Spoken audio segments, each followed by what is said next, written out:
Ketika kita mau mendapatkan sebuah kenikmatan, coba siapa yang bisa jawab? Ketika kita mau mendapatkan kenikmatan, maka kita harus melaksanakan pengorbanan. Kamu mau mendapatkan sesuatu yang lebih besar, pengorbananmu harus lebih besar. Poinmu mau berapapun terserah. Yang penting jangan di bawah 6. Jangan di bawah 6. Itu cilaka poinmu di bawah 6. Ya udah, minimal 6 deh, Abu Nawas. Manusia saja bisa mengampuni. Mosok yang maha pengampun nggak mengampuni? Di kitab Al-Quran udah jelas banyak, termaktub semuanya. Datang sini, nangis. Gua ampunin. Segede gunung apa dosa lu? Segede lautan apa? Seluas lautan apa? Gua ampunin sekarang juga. Yang lalu hapus. Kita iman nggak sama Al-Quran? Ya udah itu. Seperti biasa, sahabat-sahabat sekalian, ketika kita ketahui bersama bahwa jelas saya bukan Yahai, bukan Ustadz ya. Yang kita bicarakan di sini selalu tentang sharing tentang nahi. Kalau ada yang salah bisa diklarifikasi dan saya akan terima dengan baik ya. Sesuatu yang memang diwajibkan atau diperintahkan ya kita harus jalanin. Sementara yang dibolehkan ya boleh. Sementara yang dilarang jangan dilakukan. Hawa nafsumu terhadap makanan yang halal boleh. Tapi ada perintah teknisnya. Kemudian adalah jangan berlebihan. Kan gitu. Makan terlalu kenyang juga nggak bagus. Kan gitu. Apapun yang dibolehkan nikmati. Terus lagi setiap tindakan-tindakan baik yang dilakukan itu pasti mendapatkan penilaian prestasi gitu ya. Karena bisa kita ketahui bersama bahwa mulai dari kita lahir di dunia ini sampai nanti mati di dunia, cerita dunia, kita mempunyai prestasinya masing-masing. Ada yang berprestasi karena gajinya gede sehingga dia punya rumah, penghasilannya besar sehingga dia bisa beli rumah dan mobil. Dulu zaman sekolah ada yang ranking 1, ranking 2, ranking 3 sampai ranking terakhir. Betul nggak? Kalau di sekolahan minimal untuk syarat naik kelas tuh rata-rata nilainya berapa? Dulu kita yang pernah sekolah 6. Kalau 6 aman, ya kan? Terus tiba-tiba ada yang rajin belajar. Mengerjakan rajin belajar, nurut sama guru, ya kan? Apapun dia nurut, udah gitu rajin belajar sehingga nilainya bagus. Wajar nggak? Boleh kita iri sama dia untuk hal yang baik. Wajar nggak? Wajar. Begitupun ada yang nggak pernah belajar sama guru nggak nurut, terus tiba-tiba dia mendapatkan nilai rapot merah 5, 4. Wajar nggak? Sama kurang lebih sistemnya ketika Allah yang maha pengasih, penyayang, adil. Ingat ya, Allah itu diantara beberapa banyak nama kebesarannya itu adalah maha penyayang, Ar-Rahman, Ar-Rahim, pengasih dan penyayang, dan juga maha adil. Ya, udah nggak salah, nggak akan salah. Jadi kalau umpamanya di sistem di sekolah, umpamanya dibikin sistem 6 itu adalah batas level aman kamu untuk naik kelas. Oke. Jangan nilai 5. Ada syair Abu Nawas yang masyhur ya. Di antara di dalam bahasa Indonesianya aja dah, nggak usah saya sebutin Arabnya. Di antaranya, ya Allah, aku tidak kuat untuk, aku tidak pantas untuk ke neraka di surgamu, tapi aku tidak kuat dengan panasnya api neraka. Ini Abu Nawas nilainya 6 nih. Syair itu ya, bukan Abu Nawasnya. Syair itu nilainya 6. Ini logika ya, ini logika sekali lagi. Air itu nilainya 6. Aman ya? Ke surga kagak, ke neraka juga kagak. Kalau kata kata orang-orang bercanda gitu, satu ustaz kiai lama. Ya di emperannya surga lah, gitu. Empernya doang pintu masuk. Ya ke neraka juga enggak. Baru empernya doang aja udah cukup lumayan. Ya, gitu. Dan yang paling baik adalah yang berharap nilainya tinggi. Kalian mau masuk di logika yang mana? Mau yang nilainya 3, 4, 5, 6. Mungkin kiai-kiai yang tawadu, tawadu ya bukan tawadu tawarna duit, tapi tawadu bener hati pikirannya. Mungkin karena dia melaksanakan semua perintah dengan sempurna. Ya. Hatinya dinilai sama Allah bener-bener tawadu. Mungkin nilainya 9,9 atau derajatnya derajat wali lah. Kan gitu. Bener gak?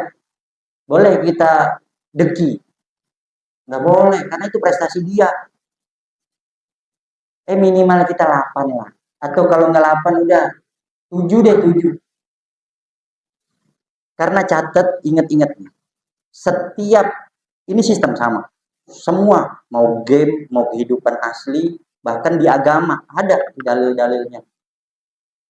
Ketika kita mau mendapatkan sebuah kenikmatan, coba siapa yang bisa jawab? Ketika kita mau mendapatkan kenikmatan, maka kita harus melaksanakan pengorbanan. Bener apa bener? Kita mau pinter, pengorbanannya apa? Kita mau dapat duit, pengorbanannya apa? Kita mau apa lagi? Dapat istri cantik, pengorbanannya apa? Gak cuma nyari, nyari doang lu kagak ada ikhtiarnya. Kan begitu. Paham nggak? Lu nyari doang atau kita pengen punya suami yang ganteng kayak artis Korea, berat. Sama seperti kita mau dapet cewek kayak artis Jepang dan Korea, berat. Sesuaikan standarmu maka hidupmu tenang. Kalau kamu berharapnya terlalu tinggi, boleh. Berarti ikhtiarmu harus lebih. Itu syarat sistem. Jadi antara agama dan dunia sama. Kamu mau mendapatkan sesuatu yang lebih besar, pengorbananmu harus lebih besar. Setingkat hebat, ya, yang warna kulitnya hitam, ya coklat-coklat, ya kayak saya juga sama. Gitu ya. Kita semua rata-rata di sini. Bisa dia dapat apa namanya, yang Blackpink Blackpink tuh, ya ini atau siapa? Bisa nggak? Ketika dia menjadi, ada kemungkinan lah, kemungkinan bisa. Ketika dia menjadi Crazy Rich Asia, kemungkinannya besar nggak? Besar nggak? Tapi untuk menjadi Crazy Rich Asia, pengorbanannya besar apa kecil? Maka berstandarlah di dalam kemampuanmu saja. Hidupmu nggak berat. Kalau kamu menginginkan sesuatu yang berat-berat, nanti pengorbanannya harus besar. Ya. Jadi buat para jomblowers, jomblowers dan jomblowati, ya, budals dan jandawati, ya kan. Jangan standar terlalu berat.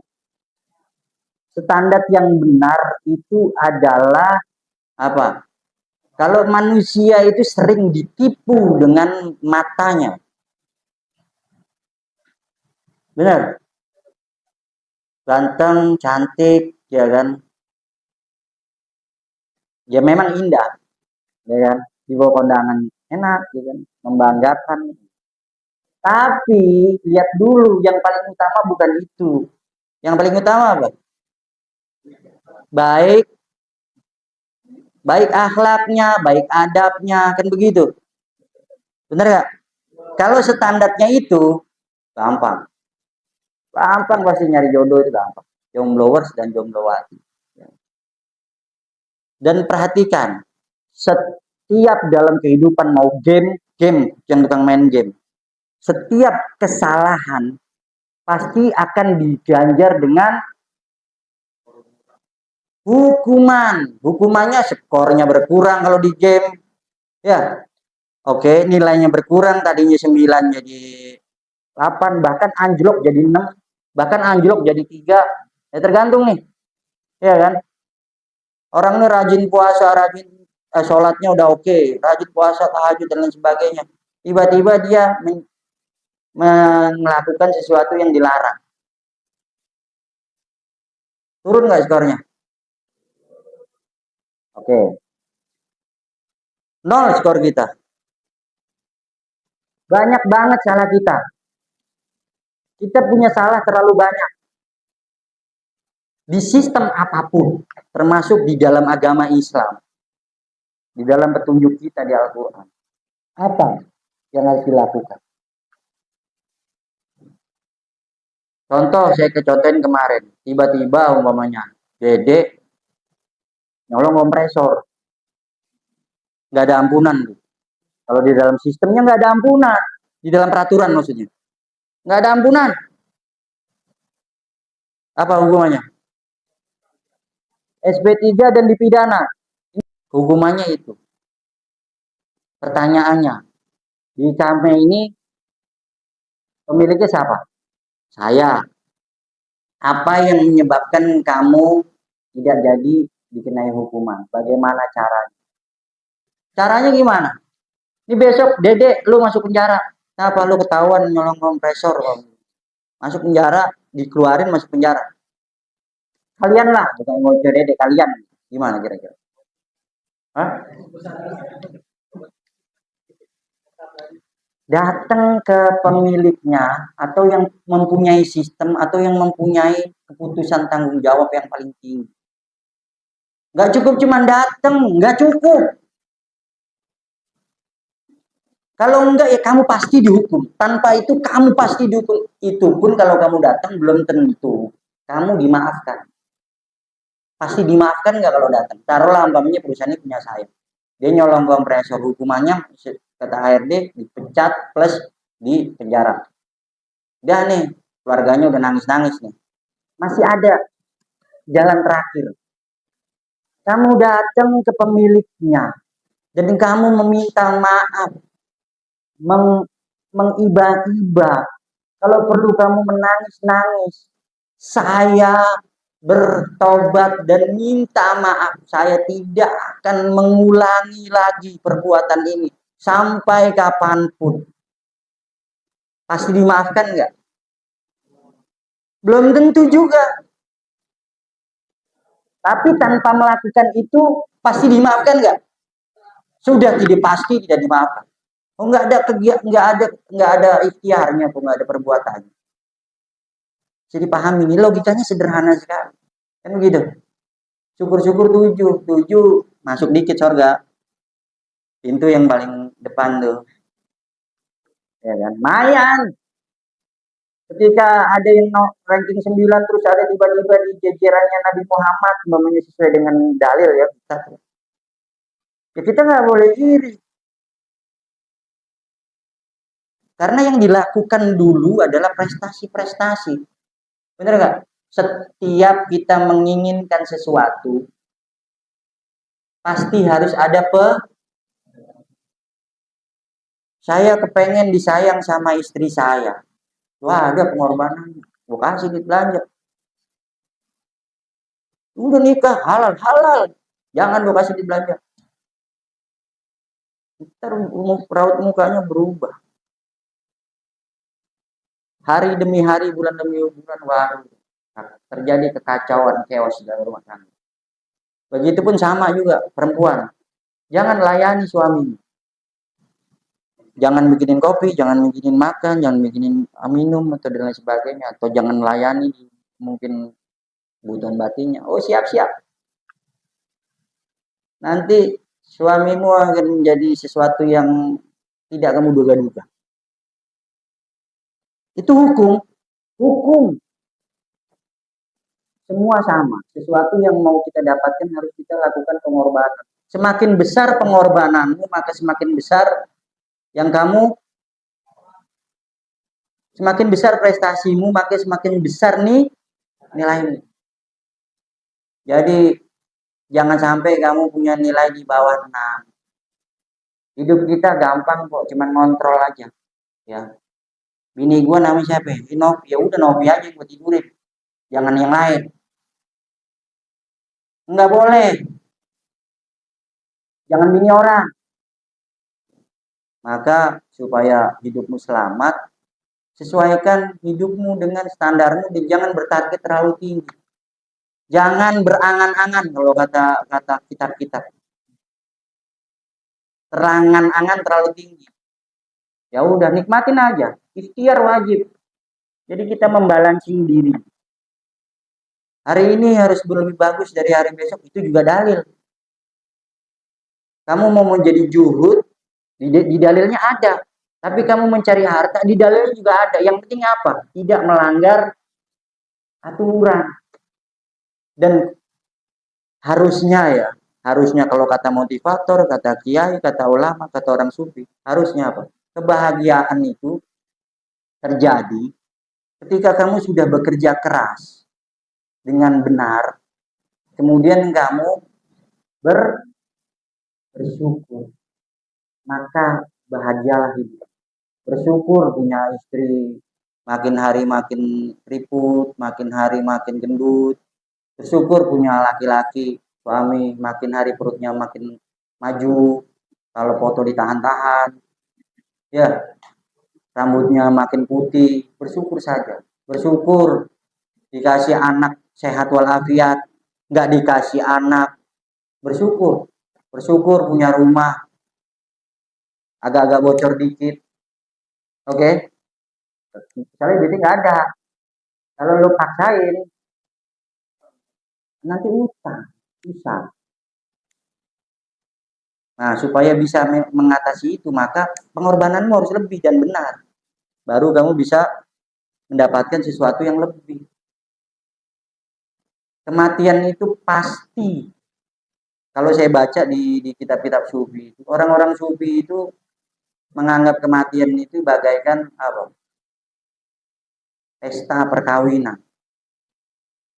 Dia nggak takut. Saya baca kitab, kalau saya malah masih takut. Ngeri-ngeri juga. Ya. Bagaikan mau meninggal itu bagaikan mau pesta bagi orang-orang sufi, itu saya baca di kitab-kitab. Kenapa? Karena dia akan mengakhiri segala tugas-tugasnya. Lu kalau pas jam 5 nih, ada sedikit-sedikit happy nggak? Jam 5 sore. Tanya, kenapa? Ya pulang.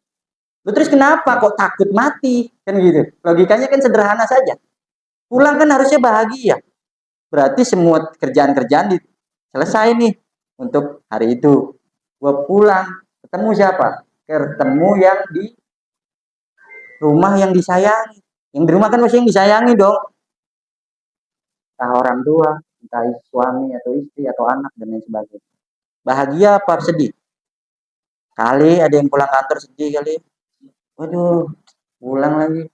Ya, gue nginep di meja aja.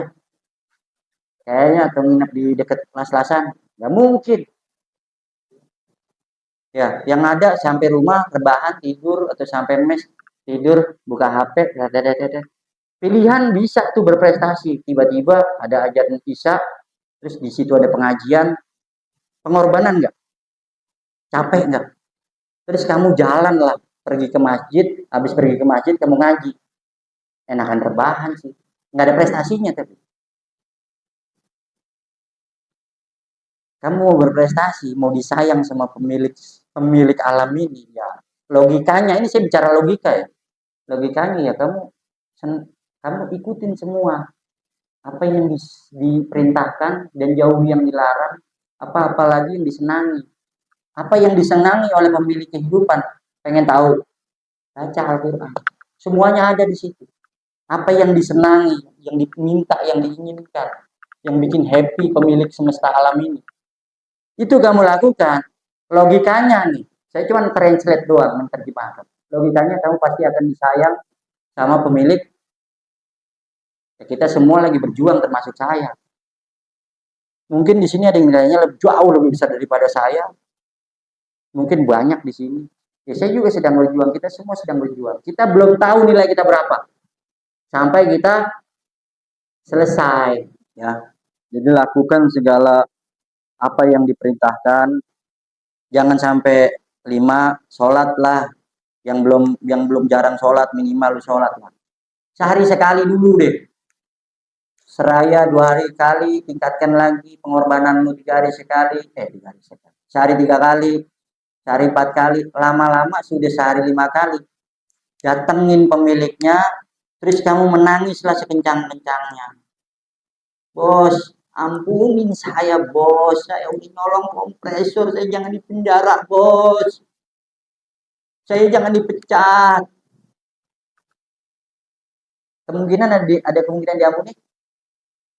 Itu manusia, bagaimana Maha Rahman dan Maha Rohim dan Maha Pengampun.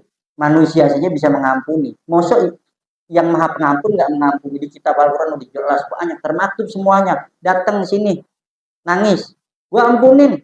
Segede gunung apa dosa lu? Segede lautan apa? Seluas lautan apa? Gua ampunin sekarang juga. Yang lalu hapus.